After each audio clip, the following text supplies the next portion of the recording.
오늘은 우리에게 복음을 전해주신 분들을 기억하고 또 우리에게 하나님 말씀을 가르쳐주신 선생님들에게 감사하는 날입니다.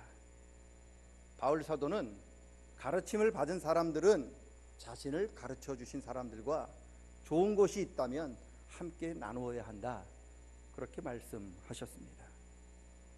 여러분, 나에게 복음을 전해주신 분이 계셨기 때문에, 그리고 나에게 하나님 말씀을 가르쳐 주신 분이 계셨기 때문에 우리가 이 자리에 있는 거지, 누군가가 나에게 복음을 전해주지 않았고 나에게 하나님 말씀을 가르쳐 주지 않았더라면 지금 저와 여러분은 사망의 음침한 골짜기를 헤매고 있을 것입니다.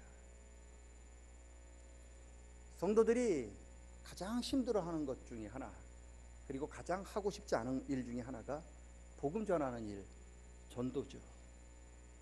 복음 전하는 일이 쉽지 않아요. 여러분, 복음 전할 때 아유, 좋은 소식 전해주셔서 고맙다고, 찾아와줘서 고맙다고 환영해 주는 사람 없습니다. 오히려 복음 전하는 사람을 멀리해요. 싫어합니다. 심지어는 복음 전할 때 이상한 사람 취급하고요, 미친 사람처럼 취급할 때도 있습니다. 그래서 다 복음을 전하기를 싫어해요. 하나님 말씀을 가르치는 일도 마찬가지입니다. 하나님 말씀을 가르치려면 열심히 준비해야 하고, 그래서 부지런해야 합니다. 주일날 얼마나 다 쉬고 싶습니까? 다들 피곤해서 다 쉬고 싶어요. 그래서 대부분 분들이 11시 예배를 드린단 말이죠. 예배 드리러 11시에 오려고 하실 때 우리 하나님 말씀을 가르치는 교사들은 8시 30분에 교회에 와서 이미 아이들 맞이할 준비를 하고 하나님 말씀을 가르칠 준비를 하고 있습니다. 이렇게 열심히 아이들을 가르친다고 누가 알아주는 사람이 있는 줄 아십니까? 아무도 알아주지 않아요. 그렇게 가르쳤던 자녀들 중에서 먼 훗날 나에게 복음을 전해주셔서 선생님 정말 고맙습니다, 찾아와서 인사하시는 줄 아십니까? 그런 사람 없어요. 있습니까? 여러분에게 복음 전해주신 분들에게 고맙다고 인사하십니까? 여러분에게 말씀을 가르쳐준 선생님, 여러분 찾아가서 선생님 때문에 내가 이렇게 믿음으로 잘 성장했습니다, 고맙습니다, 인사하신 적 있습니까? 없잖아요. 그런데도 하나님께서 맡겨주신 양을 위해서 오늘도 8시부터 나와서 뛰어다니고 있더라고요. 힘들고 어렵지만 기쁜 마음으로 감당하려고 노력하고 있습니다. 여러분, 복음 전하는 일 참 귀찮고 힘듭니다. 환영받지 못해서 하고 싶지 않습니다. 그럼에도 불구하고 그분들이 우리에게, 나에게 복음 전해 주시어서 지금 우리가 이렇게 구원의 자리에 서 있는 거예요. 여러분, 알아주는 사람 없어도 아침마다 더 잠자고 싶은데 피곤함을 무릅쓰고 하나님 말씀을 우리에게 가르쳐 주셨기에, 그분이 있기에 오늘 우리가 이렇게 은혜의 자리에 있게 되었습니다. 저와 여러분에게 복음 전해주신 분을 기억하시기를 바랍니다. 고맙다고. 나를 낳아주신 분은 우리 부모님이시지만 나에게 영생을 거듭나게 해주신 분은 당신입니다 라고 우리가 감사하다고 인사하셔야 돼요. 그리고 우리 선생님들에게 나에게 최고의 하나님 말씀을 가르쳐 주셔서 내가 지금 이렇게 성장했습니다 라고 우리에게 하나님 말씀을 가르쳐 주신 선생님들 기억하셔야 합니다. 그리고 그분들과 좋은 것을 함께 나누셔야 합니다. 이것이 복음을 전해받은 우리가, 하나님 말씀을 전해받은 우리가, 그리고 예수님을 믿는 우리가 해야 할 도리입니다. 복음 전해주신 그분, 그리고 나에게 말씀을 전해주신 우리 선생님들에게 늘 감사하다고, 그 마음을 가질 뿐만 아니라 감사하다고 인사하고 감사하다고 전화라도 할 수 있는 우리 모든 저와 여러분 다 되시기를 축원합니다. 요즘 젊은이들의 관심은 취직입니다. 취직. 젊은 사람들이 직장에 들어가기가 굉장히 어려운가 봐요. 제가 지난 월요일부터 수요일까지 제가 신학교를 졸업하고 25년 만에 우리 동기들을 만나서 함께 예배를 드렸는데, 우리 동기들 목사님들이 제가 제일 어려요. 다 동기들이 저보다 3년 5년 다 나이가 많고 벌써 은퇴하신 분들도 계시고, 이렇게 만나서 뭐 지난 세월 목회한 이야기들 하는데 가장 중심적인 얘기 뭐냐, 자녀들 이야기더라고요. 자녀들이 대학생도 있고요, 자녀들이 물론 결혼하신 분들도 있고, 그래서 대부분의 자녀들이 지금 취업을 앞에 두고 있는 모양입니다. 그래서 만나면 직장 이야기를 제일 많이 하시더라고요. 직장 들어가기가 너무 힘들대요. 직장에 들어가기 위해서 각자가 최선의 노력과 준비를 하고 있다 이야기를 합니다. 예전에는요, 대학 들어가기가 좀 어려워서 그렇지 대학만 들어가면 직장은 다 들어갔거든요. 취직 때문에 걱정해 본 적은 없어요. 그런데 요즘은 대학 들어가는 순간부터 졸업해서 바로 직장 들어갈 준비를 한대잖아요. 예전에는 도서실 4학년만 다니는 걸로 알았어요. 저 있을 때도 2학년 3학년들이 도서실 가면 건방지게 취업에 앞에 둔 4학년들이 다녀야지, 그래서 우리는 도서실을 가본 적이 없어요. 근데 요즘은 1학년 때문에 4학년들이 못 살겠대잖아요. 젊은 애들이 아침 일찍 와가지고 도서실 좋은 자리 다 잡고 있대잖아요. 왜요? 선배님들 저도 취업해야 됩니다, 그렇게 이야기를 한대요. 그만큼 어렵고 힘든 모양입니다.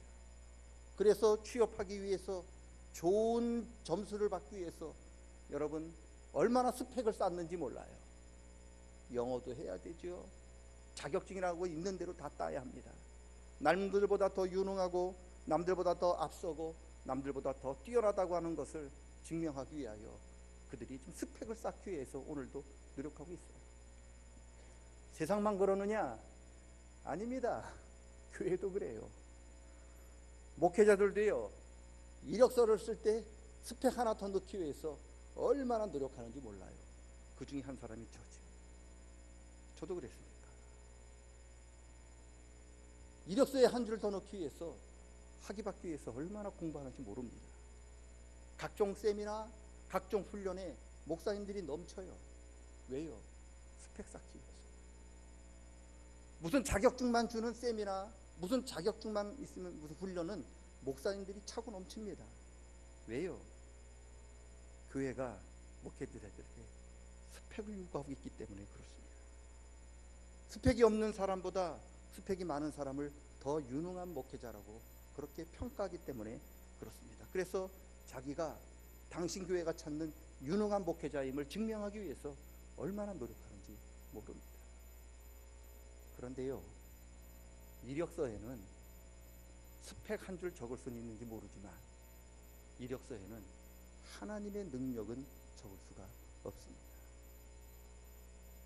사람들은 스펙을 좋아하는지 모르겠습니다만 하나님께서는 하나님 마음에 합한 그 사람, 하나님 성품을 닮은 그 사람, 하나님께서 주신 사명을 감당할 그 사람을 찾고 계십니다. 왜요? 하나님의 일은 세상의 스펙으로 감당하는 게 아닙니다. 하나님의 일은 하나님이 주신 능력을 의지할 때 감당할 수 있습니다. 세상에서 아무리 많은 스펙을 쌓았어도요, 여러분 하나님의 사명을 제대로 감당할 수 없다고 하면서 하나님 앞에 퇴짜 맞은 사람이 있어요. 모세가 그랬거든요. 모세가 40년 동안 당시 최고 선진국이었던 애굽에서, 그것도 애굽 왕궁에서 당시 최고 뛰어난 선생님들에게 세상에서 가장 뛰어난 학문과 지식을 배웠어요. 공주의 딸이잖아요. 아들이었잖아요.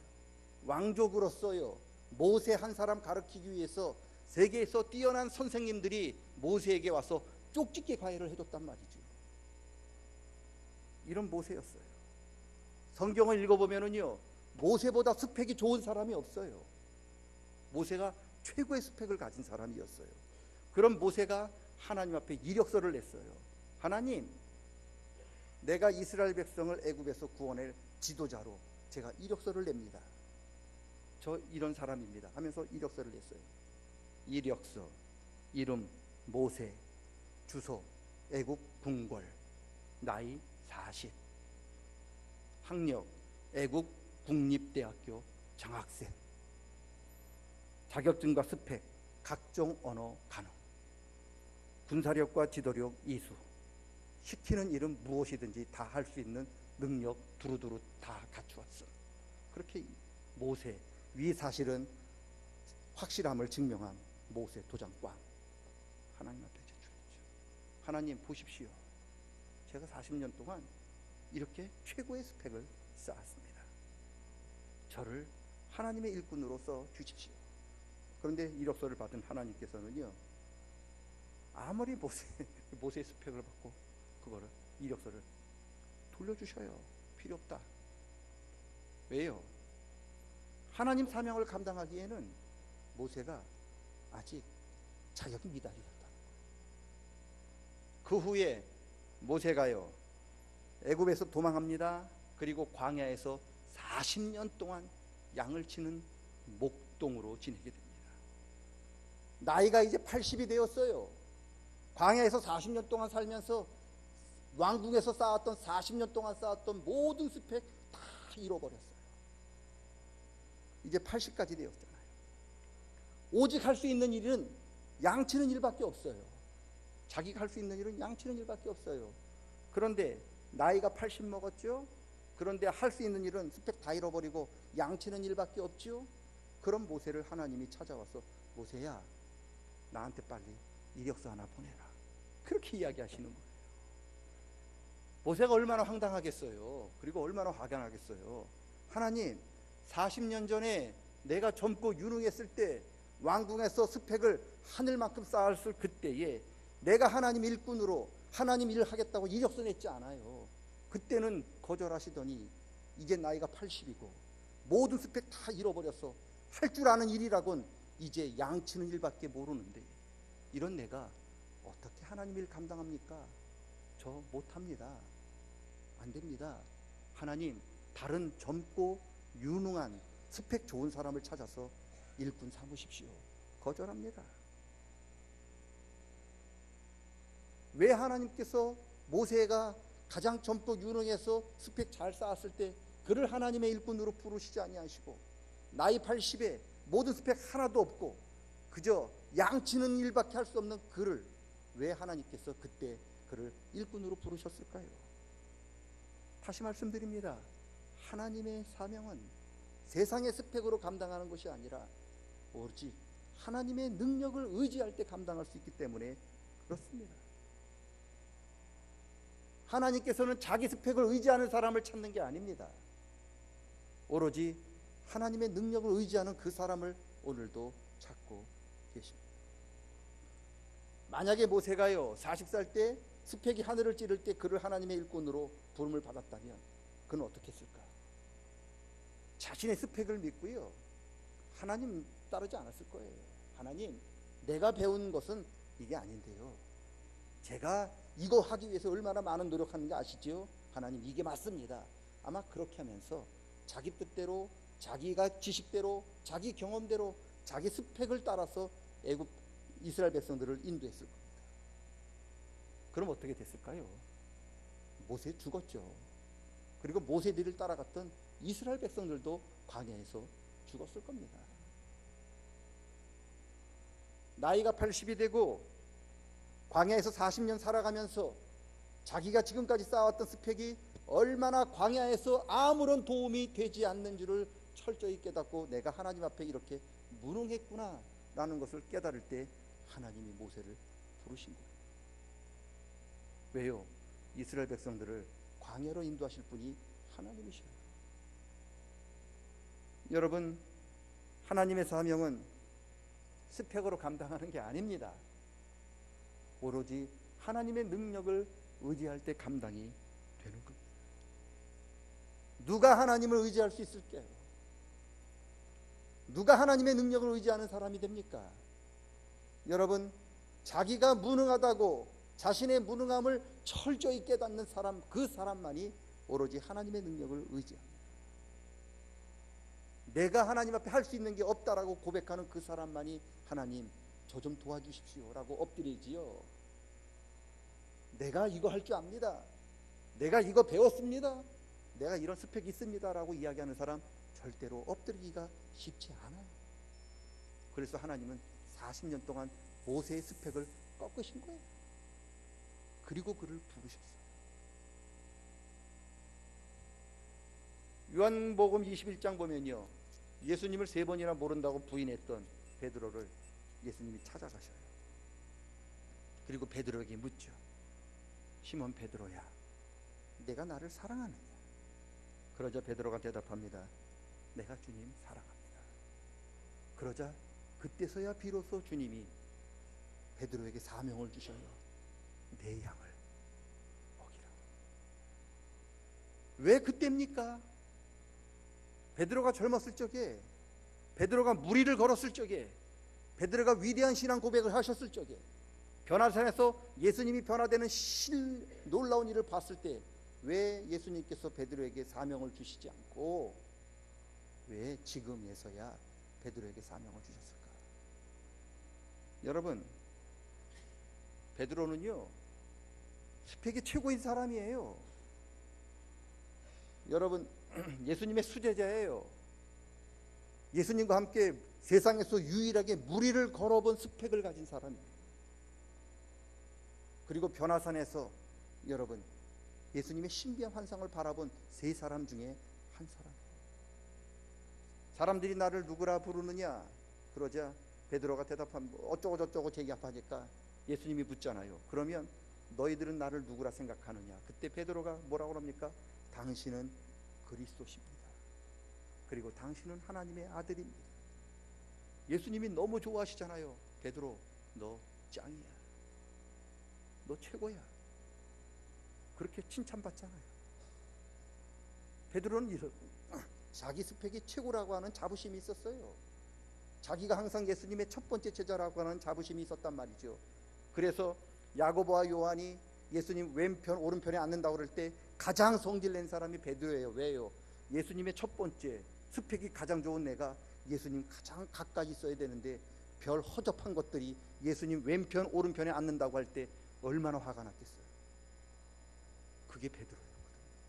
그런데요, 예수님이 그런 자신만만한 베드로에게 사명을 주시지 않았어요. 뭐라고 그러신지 아십니까? 네가 나를 3번 부인하리라. 그 말대로요, 베드로가 예수님 3번 부인했어요. 어떻게 되는지 아십니까? 베드로가 지금까지 쌓았던 스펙이 예수님을 부인한 순간 다 무너진 거예요. 무리를 걸으면 뭐합니까? 신비한 환상을 보면 뭐합니까? 나 예수님 모른다고 했는데, 자기가 예수님 모른다고 저주하면서 부인했는데 지금까지 베드로가 쌓아 올렸던 스펙이 다 뭔 소용이 있습니까? 베드로가 밖에 뛰어나가서 내가 이렇게 하나님 앞에 무능한 인간이구나 철저하게 깨달았어요. 전설에 의하면 베드로는 죽을 때까지 닭고기를 안 먹었대요. 그리고 아침에 닭소리만 들리면 내가 바로 닭을 때 주님을 부인한 놈입니다 하면서 평생 눈물을 흘렸대요. 이럴 때 주님이 베드로를 찾아오셔요. 그리고 묻지요. 내가 나를 사랑하느냐? 얼마나 비참했을까요? 베드로가 대답했겠죠. 주님, 내가 주님을 위해서 할 수 있는 일이 없습니다. 저 아무것도 할 수 없습니다. 그런데도 나한테 사명을 주시겠습니까? 물었을 거예요.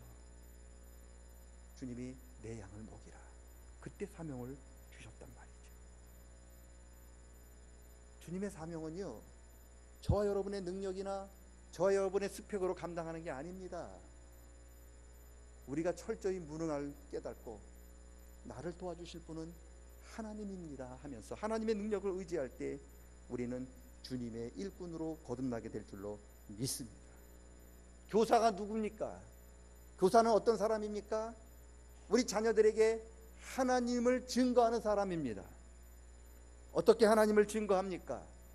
교사가 하는 일은, 교사가 하는 하나님의 증거는 2가지예요. 예수님을 말해야 되는 거고요, 예수님의 십자가를 전하면 되는 거예요. 교사는 자기 스펙을 이야기하는 사람이 아닙니다. 아이들에게 세상 스펙 쌓는 법도 가르치는 사람이 아닙니다. 자기 스펙을 자랑하는 사람이 아닙니다. 교사는 오직 자녀들에게 예수님을 가르치고 예수님의 십자가를 가르치는 것입니다. 이게 하나님의 일입니다. 오직 예수님 말하고 예수님의 십자가를 가르치는 일, 그것이 우리 교사가 해야 할 일입니다. 그래서 세상의 교사는 어떤 사람인지 제가 잘 모릅니다만, 우리 교회학교 교사는 세상의 스펙이 좀 부족해도 괜찮아요. 왜요? 우리는 자기의 스펙을 가지고 자녀들을 가르치는 사람이 아닙니다. 스펙을 쌓는 사람도 아닙니다. 우리는 자기의 무능함을 깨닫고 철저히 하나님, 저 좀 도와주십시오, 하나님의 능력을 의지할 때 하나님이 비로소 쓰시는 진정한 교사로 거듭나게 될 줄로 믿습니다. 여러분, 우리는 성령의 도우심을 바라고 하나님의 능력을 의지하는 성도들이 되셔야 합니다. 능력도 부족하고 또 스펙도 부족하지만 저와 여러분이 하나님의 능력을 의지하고 하나님의 도우심을 간절히 구할 때 하나님은 그때 저와 여러분에게 내 양을 먹이겠니 사명을 주십니다. 우리가 강할 때 주시지 않습니다. 우리가 스펙을 많이 쌓을 때 주시지 않아요. 내가 무능합니다, 저는 하나님밖에 도와줄 사람이 없습니다 라고 고백할 때 하나님이 저와 여러분에게 귀한 사명을 맡겨 주십니다. 우리 삼양의 모든 교사들이 스펙을 자랑하는 교사가 아니라 자기의 무능함을 깨닫고 하나님의 능력을 의지하여 하나님의 성령의 도우심을 구하는 우리 교사 선생님들이 되실 수 있기를 축원합니다. 여러분이 우리 교사들을 위해서, 자녀들을 위해서 기도할 것도 그런 거지요. 우리 선생님들이 하나님의 능력을 의지하여 내 사랑하는 자녀에게 하나님의 말씀을, 예수 그리스도와 그분이 지신 십자가를 자랑하는 교사가 되게 해 주시옵소서. 그것만 전하면 돼요. 다른 건 전할 거 없습니다. 평생, 오늘 바울 사도가 그러잖아요. 나는 예수님과 그분이 지신 십자가만 알면 된다. 다른 것은 알고 싶지도 않다. 우리 자녀들에게 십자가랑 예수님만 전해주시면 됩니다. 그러면 십자가의 능력이, 예수님의 능력이 우리 자녀를 변화시키고 우리 자녀들을 또 다른 하나님의 일꾼으로 만들어 갈 줄로 믿습니다. 그런 은혜가 우리 교회에, 우리 모두에게 늘 충만할 수 있기를 주님의 이름으로 간절히 축원합니다. 따라합니다. 나는 나의 스펙이 아니라 하나님의 능력을 의지하는 성도가 되겠습니다. 여러분 얘기가 아니고 내 얘기지요. 제 스펙을 자랑하는 목사가 아닌 하나님의 능력을 의지하는 목사가 되게 해달라고 여러분이 교만한 저를 위해서 늘 기도해 주시기를 바랍니다. 따라합니다. 나는 세상을 이야기하는 것이 아니라 예수님과 십자가를 이야기하는 성도가 되겠습니다. 십자가와 예수님만 얘기하십시오. 그러면 십자가의 능력이, 예수님의 능력이 우리의 입술을 통하여 나타나게 될 줄로 믿습니다.